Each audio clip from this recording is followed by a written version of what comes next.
Assalamualaikum teman-teman, gimana kabarnya? Semoga sehat selalu ya. Di sini saya ingin memperkenalkan nama saya dulu. Perkenalkan, nama saya Fatima, NIM 1911102104, Prodi Manajemen Pendidikan Islam, mata kuliah Mutu Pendidikan dengan dosen pengampu Dr. Ahmad Muadin, MPD.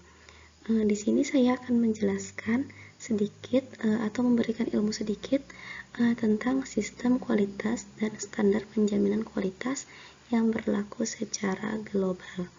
Oke, tidak usah berlama-lama, kita langsung saja ke pembahasannya. Baik, langsung saja yaitu tentang pengertian sistem. Jadi sistem adalah sekelompok elemen yang terintegrasi dan bekerja sama untuk mencapai suatu tujuan. Sistem bisa berbentuk apa saja dan berada di mana saja. Sistem adalah sekumpulan grup atau komponen apapun, baik fisik yang saling berhubungan satu sama lain dan bekerja sama secara harmonis untuk mencapai suatu tujuan tertentu. Selanjutnya, pengertian kualitas. Kualitas secara kebahasaan dapat diartikan sebagai derajat keunggulan suatu barang atau jasa dibandingkan dengan yang lain.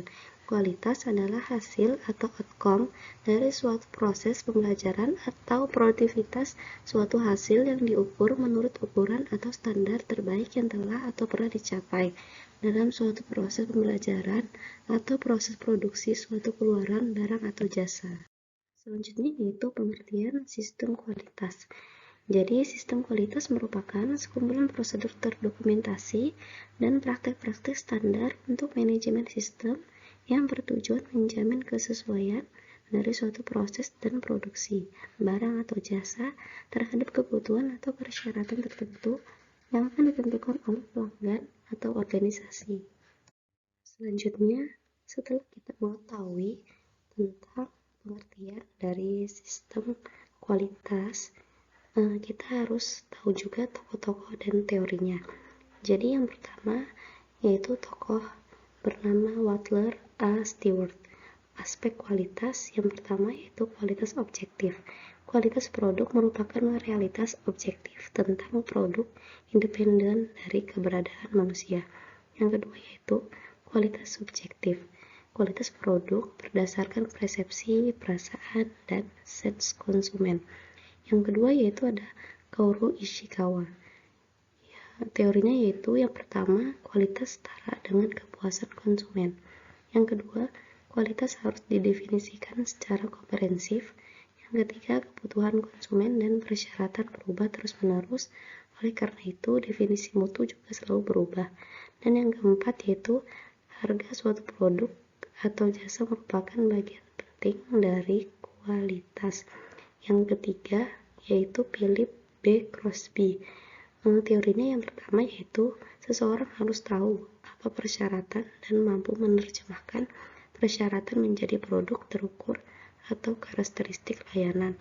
Dan yang kedua yaitu perlu untuk mengukur karakteristik produk atau jasa untuk menentukan kualitas yang tinggi. Lalu yang keempat yaitu ada Armand V. Feigenbaum. Teorinya yaitu yang pertama, kualitas harus didefinisikan dalam hal kepuasan pelanggan. Yang kedua, kualitas adalah multidimensi dan harus didefinisikan secara komprehensif. Dan yang ketiga yaitu karena terjadi perubahan kebutuhan dan harapan pelanggan, maka mutu adalah dinamis. Yang kelima yaitu ada Joseph Juran. Jadi teorinya yang pertama yaitu definisi praktis kualitas mungkin tidak mungkin. Dan yang kedua, kualitas terkait dengan kebutuhan pelanggan dan kemampuan memenuhinya menunjukkan adanya kesesuaian dengan karakteristik produk yang terukur. Selanjutnya yaitu sejarah perkembangan kualitas. Jadi sebenarnya kualitas telah dikenal sejak 4000 tahun yang lalu. Ketika bangsa Mesir kuno mengukur dimensi batu-batu yang digunakan untuk membangun piramida. Namun, seiring dengan perkembangan zaman dan revolusi industri, fungsi kualitas kemudian berkembang melalui beberapa tahap sebagai berikut. Yang pertama yaitu ada inspeksi atau inspection. Yang kedua, pengendalian mutu atau quality control. Yang ketiga yaitu pemastian mutu atau quality assurance. Yang keempat yaitu manajemen mutu atau quality management. Dan yang kelima yaitu manajemen mutu terpadu atau total quality management. Selanjutnya yaitu dimensi kualitas. Jadi dimensi kualitas itu ada 8. Yang pertama yaitu ada performance, merupakan karakteristik operasi dasar dari produk inti dari suatu produk, misalnya kecepatan, kemudahan, dan kenyamanan dalam penggunaan. Yang kedua yaitu durability, berkaitan dengan berapa lama produk tersebut dapat terus digunakan. Yang ketiga yaitu conformance to specification, yaitu sejauh mana karakteristik operasi dari sebuah produk memenuhi standar tertentu dari konsumen atau tidak ditemukannya cacat pada produk. Yang keempat yaitu adalah features, yang merupakan karakteristik atau ciri-ciri tambahan yang melengkapi manfaat dasar suatu produk. Yang kelima yaitu reliability, yaitu kemungkinan kecil akan mengalami kerusakan atau gagal pakai. Yang keenam yaitu ada estetik, yaitu daya tarik produk terhadap panca indera, misalkan bentuk fisik, model, atau desain yang artistik, warna, dan sebagainya, berhubungan dengan bagaimana penampilan produk. Yang ketujuh yaitu ada perceived quality, yaitu persepsi konsumen terhadap keseluruhan kualitas atau keunggulan suatu produk. Dan yang terakhir yang kedelapan, serviceability, yaitu kualitas produk ditentukan atas dasar kemampuan diperbaiki, meliputi kecepatan, kompetensi, kenyamanan, mudah direparasi, serta penanganan keluhan yang memuaskan. Selanjutnya yaitu perbedaan kualitas dan mutu. Jadi kualitas adalah sesuatu yang dikehendaki oleh pelanggan. Jika yang dikehendaki oleh seseorang dengan seseorang lainnya berbeda, maka kualitasnya pun berbeda-beda juga. Dalam dunia pendidikan, agar lembaga pendidikan berkualitas, maka harus disesuaikan dengan persepsi atau apa yang dikehendaki oleh pelanggan. Yang kedua yaitu mutu. Jadi mutu merupakan sesuatu yang memenuhi spesifikasi yang ditetapkan agar lembaga pendidikan bermutu. Unsur-unsur yang mempengaruhi output. Yang pertama yaitu manusia. Sumber daya manusia adalah unsur utama yang memungkinkan terjadinya proses penambahan nilai. Yang kedua yaitu ada metode. Hal ini meliputi prosedur kerja di mana setiap orang harus melaksanakan kerja sesuai dengan tugas yang dibebankan pada masing-masing individu. Yang ketiga yaitu mesin. Mesin atau peralatan yang digunakan dalam proses penambahan nilai menjadi output. Yang keempat yaitu bahan. Bahan baku yang diproses produksi agar menghasilkan nilai tambah menjadi output, jenisnya sangat beragam. Yang kelima yaitu uang.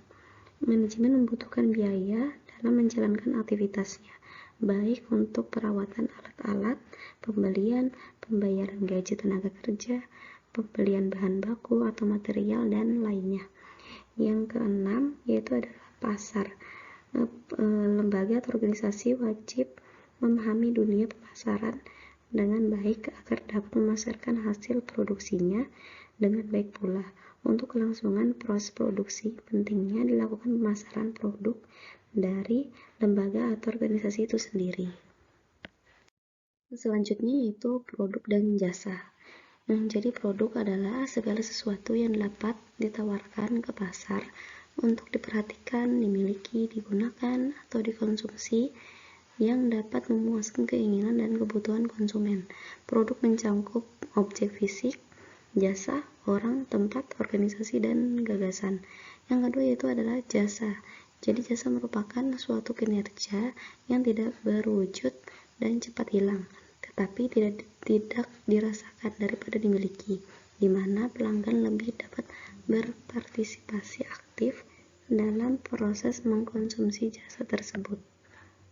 Selanjutnya yaitu ada standar jaminan kualitas. Standar jaminan kualitas merupakan suatu tindakan yang dilakukan guna memastikan suatu produk atau jasa yang telah memiliki standar yang telah ditentukan. Jadi tujuannya adalah untuk mengontrol kualitas produk agar tidak terlalu banyak cacat sehingga membutuhkan perbaikan. Untuk sampai pada tujuan yang diharapkan, membutuhkan proses perencanaan yang matang dan keputusan yang diambil pada akhirnya adalah sebuah keputusan yang sesuai dan terarah. Selanjutnya yaitu langkah-langkah penjaminan kualitas. Yang pertama yaitu pengumpulan data atau informasi. Jadi kegiatan pengumpulan data atau informasi yang dibutuhkan antara lain dapat dilakukan dengan cara review dokumen, wawancara ke pihak-pihak terkait, kuesioner, dan observasi lapangan. Yang kedua yaitu analisis data atau informasi. Setelah data dan informasi yang dibutuhkan terkumpul, langkah selanjutnya itu melakukan analisa terhadap data dan informasi tersebut.